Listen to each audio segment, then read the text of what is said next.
नमस्कार विद्यार्थी मित्रांनो, स्वागत आहे तुमचं आपलं चॅनल एमपीएससी गर्लवरती।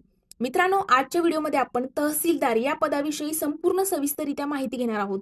आता 2025चं जे नवीन पॅटर्न लागू झालेला आहे, नवीन आयोगाने जे परीक्षा पद्धती लागू केलेली आहे, ती परीक्षा पद्धती नक्की कशी आहे नवीन पॅटर्न नुसार ते सुद्धा आपण डिटेल डिस्कस करणार आहोत। या व्हिडिओ नंतर मित्रांनो कोणत्याच प्रकारचा डाऊट तुम्हाला तहसीलदार या पदाबद्दल राहणार नाही, कारण आपण यामध्ये नक्की तहसीलदार काय असतो, ते नक्की कोणती कामे करतात, त्यासोबत वयोमर्यादा किती असायला हवी, शारीरिक पात्रता किती असायला हवी, शैक्षणिक पात्रता नक्की काय आहे, कधी तुम्ही या ठिकाणी पात्र असू शकतात, त्यानंतर परीक्षेचं नियोजन कशा पद्धतीने आहे, किती विषय आहे, किती गुण आहेत आणि कशा पद्धतीने किती टप्पे तुम्हाला पार पाडावे लागणार आहेत, मुलाखत होते का, सगळ्या गोष्टी, वेतन किती आहे, सगळ्या गोष्टी आपण डिटेल डिस्कस करणार आहोत। प्रमोशन कशा पद्धतीने होते, कोणत्याच प्रकारचा डाऊट तुम्हाला या व्हिडिओ नंतर राहणार नाही। पण मित्रांनो, व्हिडिओ स्किप न करता शेवटपर्यंत बघायचा आहे आणि जर तुम्ही चॅनलवरती पहिल्यांदाच आले असाल तर चॅनलला सबस्क्राईब करून बेल आयकॉनवर देखील प्रेस करायला विसरू नका, जेणेकरून अशीच स्पर्धा परीक्षेविषयीची महत्त्वपूर्ण माहिती तुमच्यापर्यंत लवकरात लवकर पोहोचेल। तर मित्रांनो, सगळ्यात पहिली गोष्ट म्हणजे तहसीलदार जे आहे, तहसीलदारची वयोमर्यादा जी आहे मित्रांनो, तुमचं वय जे आहे कमीत कमी 19 वर्ष असणं गरजेचं आहे। आणि जर तुम्ही ओपन कॅटेगरीमध्ये असाल तर अमागासमध्ये असाल तुम्ही, तर तुम्हाला 38 वर्षापर्यंत या ठिकाणी अप्लाय करता येतो। म्हणजे कमीत कमी 19 वर्ष आणि जास्तीत जास्त 38 वर्षापर्यंत अप्लाय करू शकता।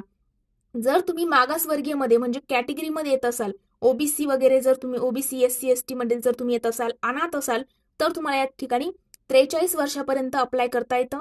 जर तुम्ही खेळाडू अमागास असाल तर 43 वर्षापर्यंत, जर खेळाडू मागासवर्गीय किंवा अनाथ असाल तर 43 वर्ष, आणि दिव्यांग जे आहेत मित्रांनो, दिव्यांग म्हणजे काय तर अपंगत्व असणारे उमेदवार जे आहेत ते सुद्धा या ठिकाणी अप्लाय करू शकतात आणि त्यांना या ठिकाणी 45 वर्षापर्यंत अप्लाय करता येतं। आता मित्रांनो, तहसीलदार होण्याकरिता तुम्हाला 2 पर्याय आहेत। पहिला पर्याय आहे, तुमची निवड जी आहे ती, जर तुम्ही सध्या नायब तहसीलदार असाल तर तुमची 7-8 वर्षाने जी प्रमोशन जे आहे ते तहसीलदार पदावरती होतं।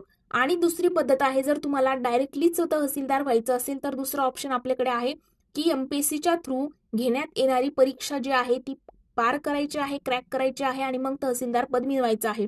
आता ती परीक्षा कशा पद्धतीने होते बघा, तहसीलदार होण्यासाठी 3 टप्पे आहेत। पहिला टप्पा आहे पूर्व परीक्षा, दुसरा टप्पा आहे मुख्य परीक्षा आणि नंतर आहे तहसीलदार पदाची मुलाखत। तर मित्रांनो, पूर्व परीक्षा, मुख्य परीक्षा आणि मुलाखत हे 3 टप्पे पार करून तुम्ही या ठिकाणी तहसीलदार होऊ शकता। मग टप्पे कशा पद्धतीने आहे, काय विषय आहे, पूर्व परीक्षा आणि मुख्य परीक्षेचा पॅटर्न 2025 नुसार काय चेंज झालेला आहे, आता ते आपण समजून घेऊया। तर बघा मित्रांनो, राज्यसेवा पूर्व परीक्षा, आता या ठिकाणी तुम्ही बघू शकता राज्यसेवा पूर्व परीक्षेचा जो सिलेबस आहे बघा, तुम्हाला राज्यसेवा पूर्व परीक्षेमध्ये 2 पेपर घेतले जातील। पहिला पेपर असेल 200 गुणांचा, त्याकरिता 2 तासाची वेळ असेल आणि दर्जा जो आहे तो पदवीचा असणार आहे। आणि मित्रांनो, वस्तुनिष्ठ प्रकार, आता तुम्ही म्हणाल की डिस्क्रिप्टिव्ह पॅटर्न म्हणजे लेखी परीक्षा झाली होती ना 2025 पासून, मग इथे वस्तुनिष्ठ बहुपर्यायी का?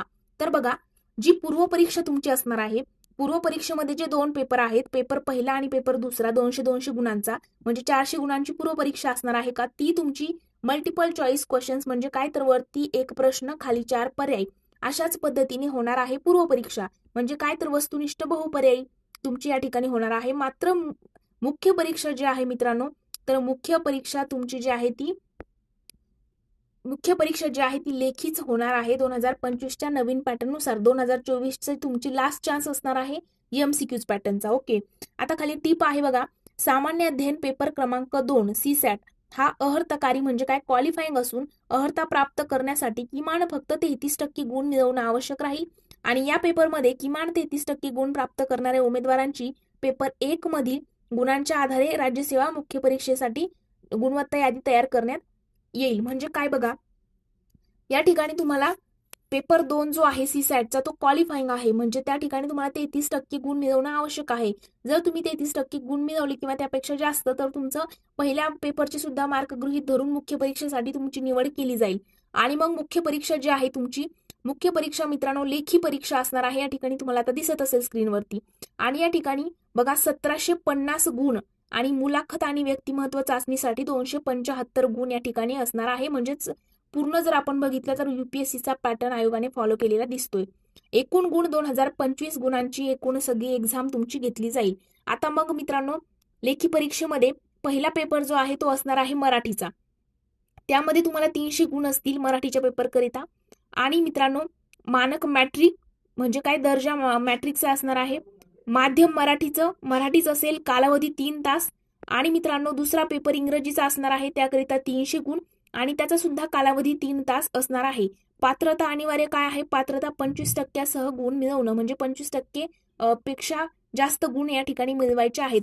आता पहिला पेपर मराठीचा 300 गुणांचा झाला, इंग्रजीचा 300 गुणांचा दुसरा पेपर झाला. आता तिसरा पेपर जो आहे, आता इथून तुम्हाला बघा गुणवत्तेसाठी मोजले जाणारे पेपर, म्हणजे पहिल्या 2 पेपरचे मार्क तुमचे पकडल्या जाणार नाहीत फायनल मेरिट लिस्टला. मात्र आता 3, 4, 5, 6, 7, 8, 9 हे जे पेपर दिसत आहेत, आता ते तुमचे गुणवत्तेसाठी मोजले जाणारे पेपर आहेत. आता या ठिकाणी बघा, पारंपरिक वर्णनात्मक तुम्हाला दिसते. वर्णनात्मक म्हणजे काय, लेखी परीक्षा बाकीची आता ही सगळी होणार आहे. त्यानंतर आहे पेपर 3. पेपर 3 मध्ये निबंध असणार आहे 250 गुणांकरिता. पदवीधराचा दर्जा असणार आहे. मराठी इंग्रजी म्हणजे काय, कॉमा का दिला इथं, ऑब्लिक का आहे, तर बघा मराठीतूनही पेपर देऊ शकता. जर सीबीएसईचे स्टुडंट असाल तर इंग्लिश मधूनही पेपर देऊ शकता. आणि मित्रांनो, पहिला पेपर असणार आहे 250 गुणांचा.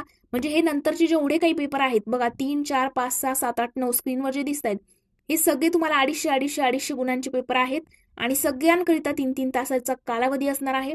आणि तुम्हाला या ठिकाणी पारंपरिक वर्णनात्मक म्हणजे लेखी परीक्षा याची होणार आहे. तर अशा पद्धतीने 2025चा पॅटर्न असणार आहे तहसीलदार पदाकरिता.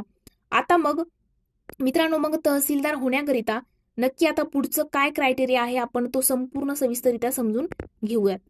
तर बघा, या ठिकाणी तुम्हाला तहसीलदार होण्याकरिता मी अगोदरच सांगितलं, एक जर नायब तहसीलदार जर असाल तर पदोन्नतीनं तुम्हाला तहसीलदार होता येतं.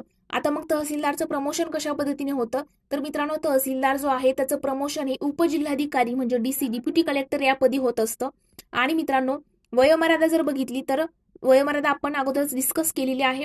शैक्षणिक अर्हता जी आहे ती पदवी असणं तुमच्याकडे गरजेचं आहे. म्हणजे तुम्ही कोणत्याही फील्डमधून असू द्या, शाखेचं बंधन नाहीये. तुम्ही बी फार्मसी केलं, BAMS केलं, BHMS केलं, MBBS केलं, ऍग्री फील्डमधले आहात, कोणतीही पदवी या ठिकाणी चालणार आहे. पदवीचं बंधन नाही, फक्त पदवी असणं गरजेचं आहे. आणि एक अट म्हणजे पूर्व परीक्षेला तुम्ही लास्ट इयरला पण अपियर असता, मात्र मुख्य परीक्षेला तुमच्याकडे पदवी असणं गरजेचं आहे. म्हणजे तुमची पदवी कंप्लीट झाल्याचा पुरावा तुम्हाला त्या ठिकाणी लास्ट सेमिस्टरचं मार्कशीट अपलोड करावं लागेल मेन्सला.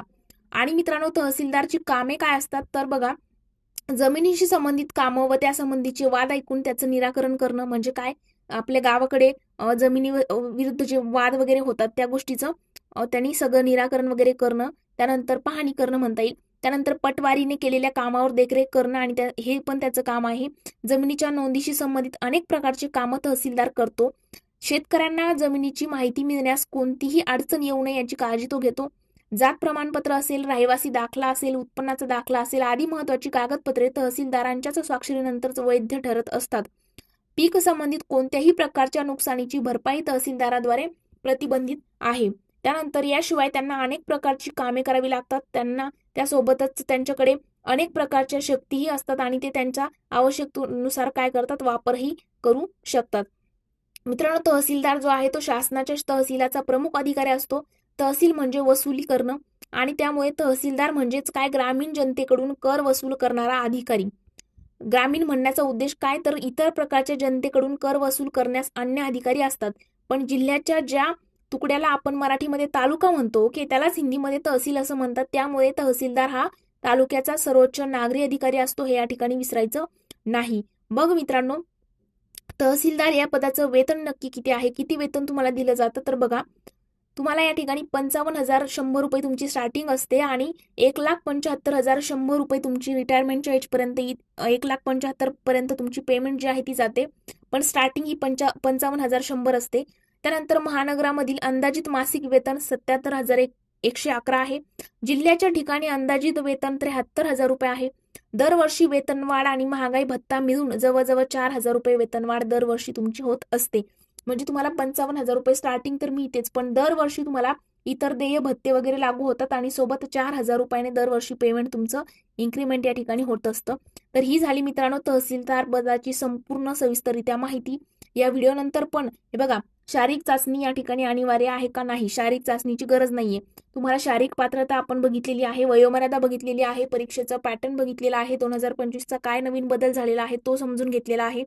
सोबत काय कामे असतात, वेतन किती आहे, सगळ्या गोष्टी डिस्कस केलेल्या आहेत. प्रमोशन कशा पद्धतीने होतं हेही आपण बघितलं. या व्हिडिओ नंतर पण जर तुम्हाला तहसीलदार पदाविषयी कोणत्याही प्रकारचा डाऊट असेल तर याच व्हिडिओच्या डिस्क्रिप्शन बॉक्समध्ये किंवा बघा डिस्क्रिप्शन बॉक्समध्ये ही लिंक आहे किंवा आपल्या चॅनलच्या अबाउट सेक्शनमध्ये जर तुम्ही गेलात तर त्या ठिकाणी माझ्या इंस्टाग्राम अकाउंटची लिंक दिलेली आहे. तिथे जाऊन तुम्ही मला पर्सनली मेसेज करून तुमचे डाऊट विचारू शकता किंवा याच व्हिडिओच्या कमेंट सेक्शनमध्ये सुद्धा तुमचे डाऊट विचारू शकता. तुम्हाला त्या ठिकाणी रिप्लाय जो आहे मिळणार आहे. तर आज आपण इथेच थांबूया. जर व्हिडिओ आवडला असेल तर व्हिडिओला लाईक, कमेंट आणि तुमच्या मित्रांसोबत देखील शेअर करायला विसरू नका.